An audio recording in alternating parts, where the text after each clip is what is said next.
Hello everyone, कैसे हैं आप। आई होप आप घर पे अच्छे से होंगे। तो मेरे प्यारे बच्चे, हमारा चैप्टर 2 चल रहा है रिलेशन एंड फंक्शन। तो आज के इस लेक्चर में हम एक्सरसाइज 2.3 को कंप्लीट करेंगे। इससे पहले हमने कुछ लेक्चर्स बनाए थे जिसमें मैंने वेवी का मेथड आपको सिखाया, रेंज कैसे फाइंड करते हैं फंक्शंस का वो सिखाया, डोमेन कैसे फाइंड करते हैं वो सिखाया। वो सेपरेट वीडियोस मैंने इस पर 3 बना रखी हैं, तो वो वीडियोस आप जरूर देखिएगा, वो बहुत बेनिफिशियल आपके लिए, राइट।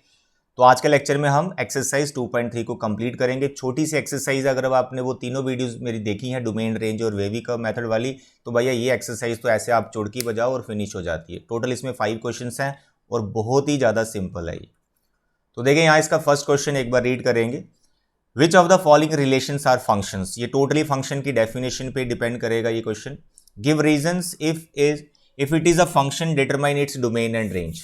कह रहा है अगर ये फंक्शन है तो बताओ इसका डोमेन रेंज क्या है। अगर ये फंक्शन है तो उसका रीजन भी दे दो। रीजन आपको फंक्शन की डेफिनेशन ही लिखनी है, पहले तो ये समझ जाओ।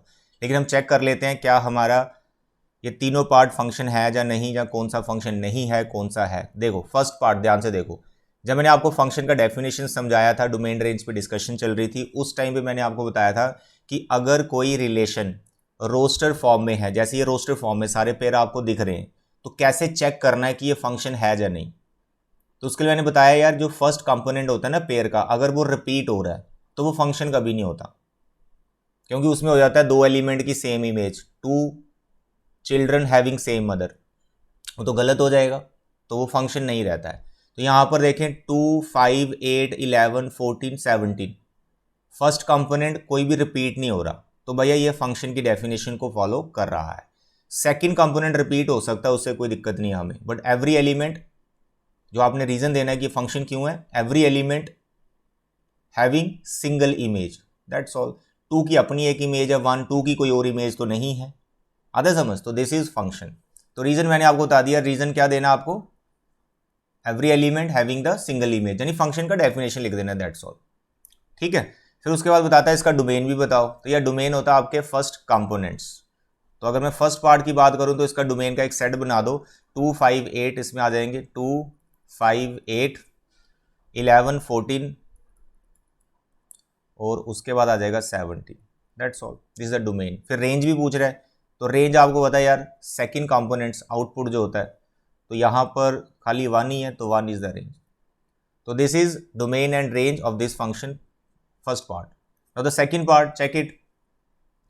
रोस्टर फॉर्म में है, क्या कोई फर्स्ट कंपोनेंट रिपीट हो रहा है, 2, 4, 6, 8, 10, 12, 14, ये भी सारे डिफरेंट है, तो ये भी भाई फंक्शन की डेफिनेशन को फॉलो कर रहा है, तो it is also function.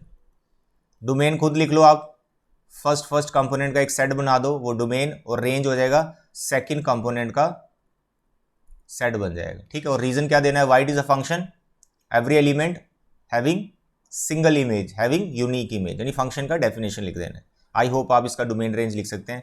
Now the third part, 1, 1, अरे फर्स्ट कंपोनेंट रिपीट हो गया, यानी यहाँ भी 1 आ रहा है, यहाँ भी 1 आ रहा है, यानी इस 1 की 2 इमेज हो गई, एक 3 हो गया और एक 5 हो गया, तो 1 हैविंग द 2 इमेजेस, तो ये फंक्शन की डेफिनेशन को फॉलो नहीं कर रहा है, तो ये फंक्शन नहीं है, दैट्स ऑल। तो फर्स्ट क्वेश्चन काफ़ी सिंपल है, फंक्शन की डेफिनेशन अगर आपको आती है तो आराम से कर सकते हैं। चलिए क्वेश्चन नंबर 2। क्वेश्चन नंबर 2 में जो आपका फर्स्ट पार्ट है, देखो इसमें मॉड आ गया, मॉड एक्स, इसको मॉडुलस बोलते हैं, एब्सोल्यूट वैल्यू बोलते हैं। अभी मैंने आपको ये पढ़ाया नहीं है, लेकिन मैं पढ़ाऊंगा इसमें कि एक छोटा सा क्वेश्चन है मॉड का, इतना हमें कॉन्सेप्ट तो है ही है, इतना हमने सुन भी लिया है कि इसके अंदर जो भी वैल्यू डालते हैं वो पॉजिटिव हो जाती है, आउटपुट हमेशा पॉजिटिव आता है, ठीक है। फिलहाल आप इसे ऐसे याद रखें। अभी इसके बाद मेरे जो लेक्चर स्टार्ट होंगे वो फंक्शंस की टाइप्स स्टार्ट हो जाएंगी, ठीक है, उनके ग्राफ सारे डिस्कशन किए जाएंगे, उसमें मॉड भी आ जाएगा, तो तब आपको ये क्वेश्चन और ज़्यादा क्लियर हो जाएगा। फॉर द टाइमिंग आप ये समझ आएँ कि मॉड के अंदर कोई भी चीज़ आपने बिठा दी, इसमें कोई भी इनपुट देंगे आप, पॉजिटिव, नेगेटिव, जीरो, कोई भी इनपुट देंगे, आउटपुट जो आपका कभी नेगेटिव नहीं आता, नेगेटिव आउटपुट नहीं आएगा, पॉजिटिव आउटपुट ही आता है, जीरो आ सकता है। लेकिन इसके बाहर क्या लिख दिया है, माइनस। मॉडुलस एक पॉजिटिव क्वांटिटी है, अब क्योंकि उसके बाहर माइनस लिख दिया तो ये हमेशा के लिए नेगेटिव हो गया, सभी पॉजिटिव क्वांटिटीज को नेगेटिव कर दिया गया, तो हमेशा के लिए नेगेटिव हो गया, ठीक है। और जीरो भी आ सकता है। तो डोमेन रेंज मैंने आपको यहाँ ऐसे डिस्कशन से ही बता दिया रेंज, तो डोमेन आप डायरेक्ट इसका लिखें ऑल रियल नंबर, क्योंकि कभी भी मॉड नॉट डिफाइंड या फिर इमेजिनरी वैल्यू नहीं लेगा, है ना। मॉड एक्स डिवाइड में तो है ही नहीं इसकी कोई टर्म की उसकी जगह जीरो आ जाए। या फिर इसमें स्क्वायर रूट तो है ही नहीं है, तो ना ये नॉट डिफाइंड बनेगा ना ही ये इमेजिनरी बनेगा। तो इसके अंदर इनपुट आप कुछ भी दे सकते हो। ये एक ऐसी मशीन है जिसमें आप कोई भी इनपुट डालो, कोई दिक्कत नहीं है, मशीन काम करेगी। और आउटपुट कैसे देगी सर? ऑलवेज पॉजिटिव वैल्यूज जिसमें जीरो भी आएगा, लेकिन बाहर माइनस लगा है तो इसलिए सारे नंबर नेगेटिव हो जाएंगे। तो इसलिए इसका जो रेंज है वो माइनस इन्फिनिटी से लेकर जीरो जीरो आ सकता है। सारे नेगेटिव नंबर मैंने लिख लिए, जीरो इंक्लूड हो गया। ठीक है, तो बस इतना ही आपने इसमें लिखना है, ज़्यादा इसमें एक्सप्लेन करने की जरूरत नहीं है। 1 मार्क में आ सकता है कि इसका डोमेन रेंज बताओ, डोमेन रेंज आपने ऐसे लिख देना है। ठीक, नाउ द पार्ट 2। ये जब मैंने डोमेन और रेंज के क्वेश्चंस करवाए थे, ये क्वेश्चन मैं वहाँ कवर कर चुका हूँ, फिर भी मैं आपको ये क्वेश्चन वापस करवा देता हूँ कि हमारा ये फंक्शन है तो इसका डोमेन रेंज हम कैसे निकालेंगे। तो for domain what you have to write down कि सर जो रूट के अंदर बैठा हुआ है it should be greater than equal to zero, right. फिर मैंने बोला यार इसको फैक्टराइज कर लिया करो, वेव कर्व मेथड लगाया करो, वेवी कर्व मेथड लगाया करो, उसके लिए एक्स का कोफिशिएंट शुड बी पॉजिटिव। ये सब मैंने वेवी कर्व मेथड में सिखा रखा है, उस लेक्चर को आप कंप्लीट देखिएगा, बहुत सारी प्रॉब्लम आपकी सॉल्व हो जाएंगी। तो इसका माइनस हटाया, ये लेस हो जाएगा। ठीक है, साइन चेंज हो जाता है इनइक्वालिटी का। x minus 3 x plus 3 less than 0। Sign क्यों चेंज होता है ये सब मैं एक्सप्लेन कर चुका हूँ वेवी कर्व मेथड में, जहाँ डोमेन रेंज के जो लेक्चर्स हैं उसमें मैं सब बता चुका हूँ। ठीक है, वो जरूर देखना। तो जैसे आपने इसके फैक्टर्स बना लिए, फिर वेव कर्व मेथड लगाएंगे, यहाँ पर इसके जीरोस मार्क कर दिए जाते हैं, एक -3 और एक +3। तो यहाँ पर सभी फैक्टर्स की पावर ऑड ही है तो अल्टरनेटिव साइन चलेंगे, ये प्लस है, ये माइनस है और ये प्लस है। यहाँ पर ये क्वांटिटी पॉजिटिव है, यहाँ नेगेटिव और यहाँ पे पॉजिटिव है। एंड में देखना होता है इनइक्वालिटी का साइन क्या है। एंड में इनइक्वालिटी का साइन है लेस, यानी आपको इनका प्रोडक्ट चाहिए नेगेटिव, तो नेगेटिव वो इस रीजन में होगा। तो इसलिए भाई इस फंक्शन का जो डोमेन है वो -3 से लेकर 3 तक है। आता समझ? इसका ये मतलब हो गया कि -3 और 3 के बीच के जो नंबर है वो आप इसमें पुट करेंगे तो ये कि डिफाइंड आउटपुट देगा। इसके अलावा कोई नंबर पुट करोगे तो इमेजिनरी रूट्स आने वाले, तो इमेजिनरी वैल्यूज आपको नहीं लेनी है। ठीक, -3 और 3 भी इसमें डाल सकते हैं, उससे 0 आएगा, तो 0 एक रियल नंबर है। तो this is the domain of this function. Range की बात करें तो रेंज के लिए मैंने आपको क्या सिखा रखा है कि यार जो फंक्शन है आप उसको yk को ले लो और यहां से x का वैल्यू निकाल दो।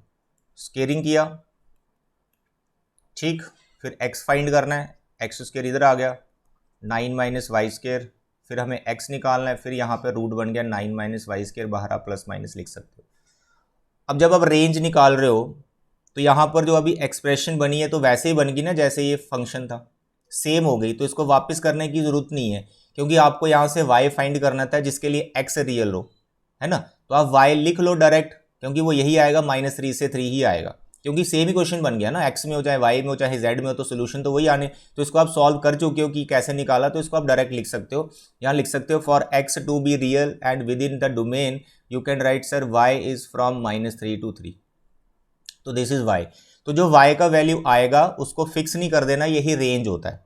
आपको जो आपका मेन फंक्शन होता है उसको चेक करना होता है, कुछ वैल्यूज हमें छोड़नी पड़ती हैं। जैसे आप क्लास 10th में करते थे ना कुछ क्वाड्रेटिक के स्टेटमेंट सम, आपके 2 आंसर आ जाते थे। मानो स्पीड ऑफ ट्रेन आप निकाल रहे हो तो 2 आंसर आते थे, एक प्लस और एक माइनस। तो फिर आप बोलते थे speed can not be negative, तो माइनस वाला छोड़ देते थे। यहाँ भी सेम स्टोरी है भाई, मैंने बता रखा है कि ये जो देखो रूट वाला फंक्शन है, ये रूट वाला फंक्शन है, तो स्क्वायर रूट वाला जो फंक्शन होता है वो हमेशा पॉजिटिव होता है, क्योंकि इसके बाहर कहीं से नेगेटिव आने के चांस ही नहीं है। अगर बाहर माइनस लगाओ तो फिर माइनस आ सकता है। ये सेम ऐसे मॉड वाले तरीके से इसको समझो कि मॉड हमेशा पॉजिटिव होता है, तो वो नेगेटिव तभी आएगा अगर बाहर माइनस लगाओ। तो यहाँ भी रूट के बाहर माइनस तभी आएगा अगर माइनस लगाओ, तो माइनस तो लगा ही नहीं है। तो ये रूट वाला फंक्शन हमेशा पॉजिटिव क्वांटिटी होता है। तो इसलिए जब आप बोल रहे हो y इज -3 to 3, तो y तो नेगेटिव है ही नहीं है क्योंकि ये हमारा y है, तो कुछ वैल्यूज आपको छोड़नी पड़ेंगी, जैसे speed can not be negative, तो you have to write down but y can not be negative. ठीक है, बस इतना लिख दो, सफिशिएंट है। तो देयरफॉर जो आपका रेंज निकलेगा वो आएगा 0 से लेकर 3 तक। रेंज इज फ्रॉम 0 to 3, यानी इसकी जो मिनिमम वैल्यू वो 0 बनेगी। आप इसमें 3 डालो, -3 डालो, इसकी मिनिमम वैल्यू 0 होगी और मैक्सिमम वैल्यू इसकी 3 जाएगी। जब आप इसमें x की जगह 0 डालोगे तो √9 आएगा जो कि 3 होता है, तो मैक्सिमम वैल्यू इसकी 3 जाएगी। तो 0 to 3 के बीच में इसके आउटपुट मिलेंगे जिसको आप रेंज बोलते हो। I hope it is clear, काफ़ी इजी क्वेश्चन है। चलिए क्वेश्चन नंबर 3, ये तो बड़ा मस्त क्वेश्चन है। A function F is defined like this, right, एक लीनियर पॉलिनोमियल उसने दे दिया function, write down the values of, तो ये 9th क्लास का क्वेश्चन है, इसको आप खुद ही करो, मैं एक पार्ट आपको करके दिखा दूंगा। इट इज़ 2x माइनस 5, इसमें आप 0 पुट कर दो, 2 0 माइनस 5 इट इज़ माइनस 5, तो बाकी वाले आप खुद कर लेना यार, इनपुट और आउटपुट ही यहाँ पर आपको बता रहा है फाइंड करने के लिए। क्वेश्चन नंबर 4 भी सिमिलर ही है, इसमें आपका जो फंक्शन दे रखा है वो सी में है, ठीक है, सी कुछ भी है, degree Celsius, time, T for time you can right, या इसने ऐसा कुछ मेंशन तो नहीं किया है, कह रहा है टी का फंक्शन है, सी उसका वेरिएबल बना दिया डिग्री सेल्सियस, ठीक है, आपको 0 निकालना है, 28 निकालना है, -10 पे उसकी वैल्यू निकालनी है, फिर आपको सेकंड पार्ट में, अच्छा ये पहले 3 पार्ट तो ऐसे ही है, 4th पार्ट में आपको सी का वैल्यू निकालना है जिससे टी ऑफ सी 212 हो। भैया फर्स्ट 3 पार्ट आप खुद कर लेना, इसमें बस सी का वैल्यू डालो जो ये दे रखा है 0, 28 और -10, ये आराम से हो जाएंगे। हम बात करेंगे 4th पार्ट की। 4th पार्ट में बोल रहा है यार सी जो है टी ऑफ सी जो है वो 212 के इक्वल है, तो बताओ सी क्या होगा।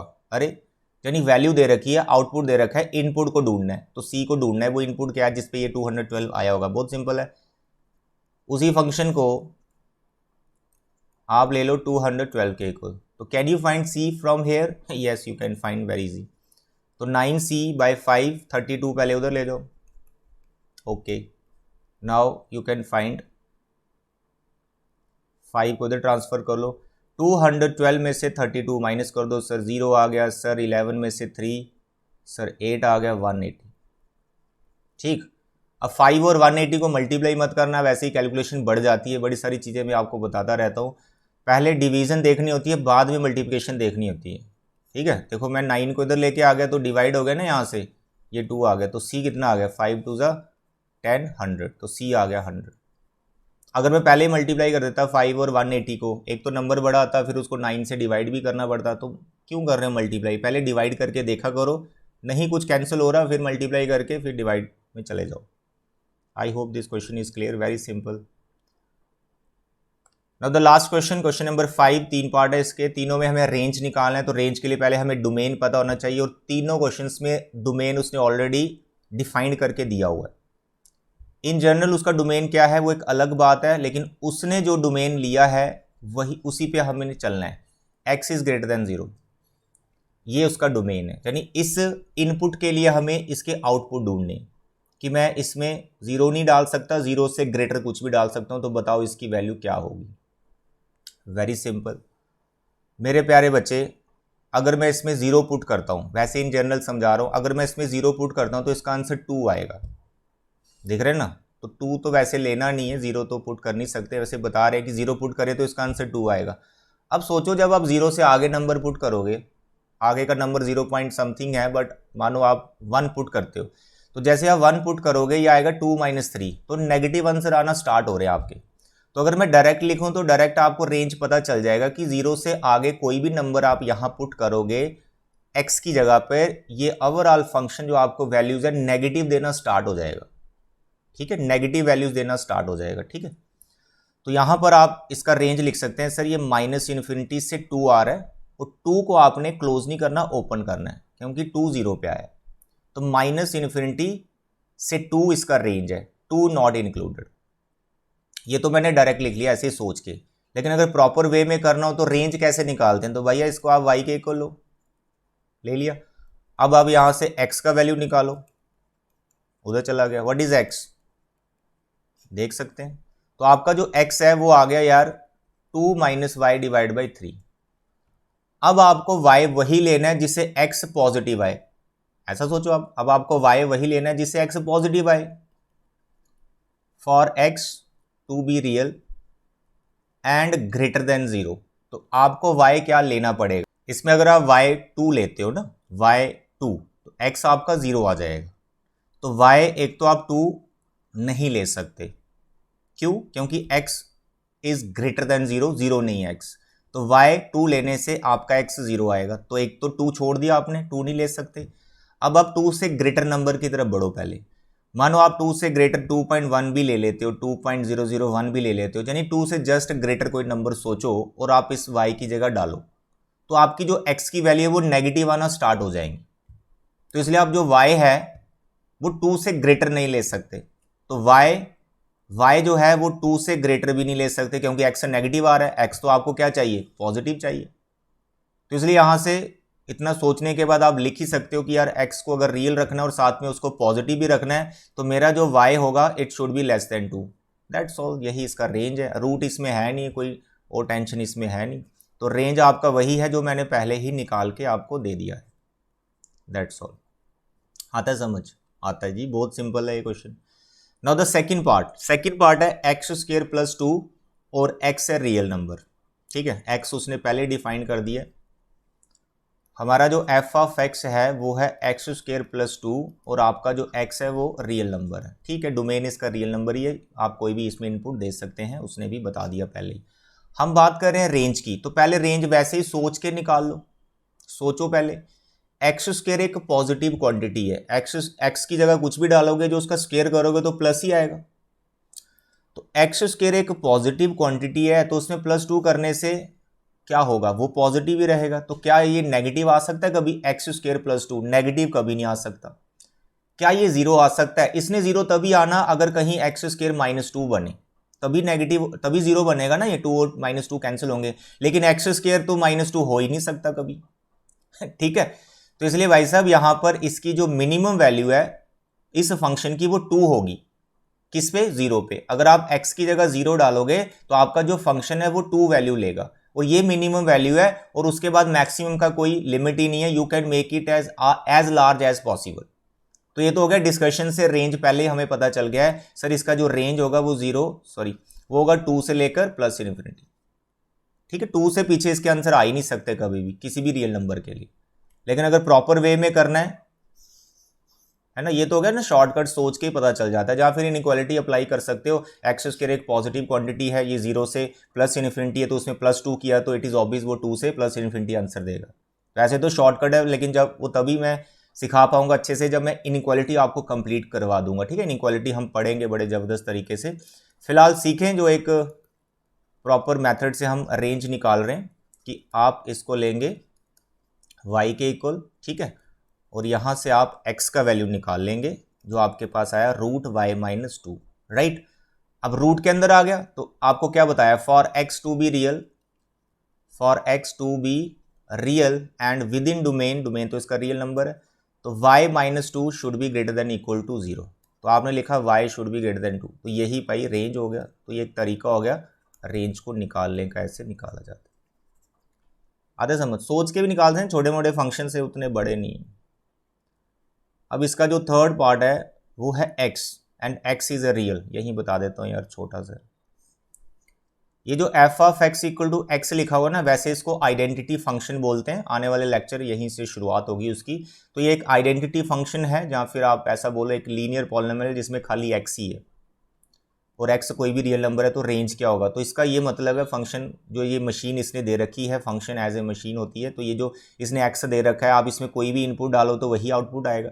x 1 डालोगे फिर 1 आएगा आउटपुट, 2 डालोगे फिर 2 आएगा, यानी जो इनपुट है वही आउटपुट आएगा। तो यहाँ पर आप लिखें, यहाँ जो इसका डोमेन है वो हमें दे रखा है ऑल रियल नंबर, ठीक है, तो इसका जो रेंज है वो वही होगा। तो इसको कोई एक्सप्लेन करने की ज़रूरत नहीं है, इसका रेंज भी ऑल रियल नंबर ही है क्योंकि ये खुद ही x के इक्वल बैठा हुआ है। आधे समझ। तो ये थी बच्चे इसकी छोटी सी एक्सरसाइज आपके एनसीईआरटी की। नेक्स्ट लेक्चर में हम फंक्शंस के ग्राफ पे डिस्कशन करेंगे। बहुत सारे फंक्शंस में आपको सिखाऊंगा जिसमें ग्राफ बहुत ही इंपॉर्टेंट है। वो सारे ग्राफ आपको अच्छे से सीखने हैं। उसमें ग्राफ की जो ट्रांसफॉर्मेशन होती है ना, कि किसी फंक्शन में कोई चीज़ प्लस कर दी, माइनस कर दी, मल्टीप्लाई, डिवाइड कर दी, तो ग्राफ के नेचर में क्या बदलाव आता है, वो सारी चीज़ें हम डिस्कस करेंगे। तो नेक्स्ट लेक्चर हमारे काफ़ी इंपॉर्टेंट होने वाले, तो चैनल के साथ बने रहें और हर एक चीज़, हर एक कॉन्सेप्ट जो आपको सिखाया जा रहा है, प्लीज़ आप उसको अपनी नोटबुक पे फेयर कर लिया करो। थैंक यू बच्चे, God bless you, bye bye, take care.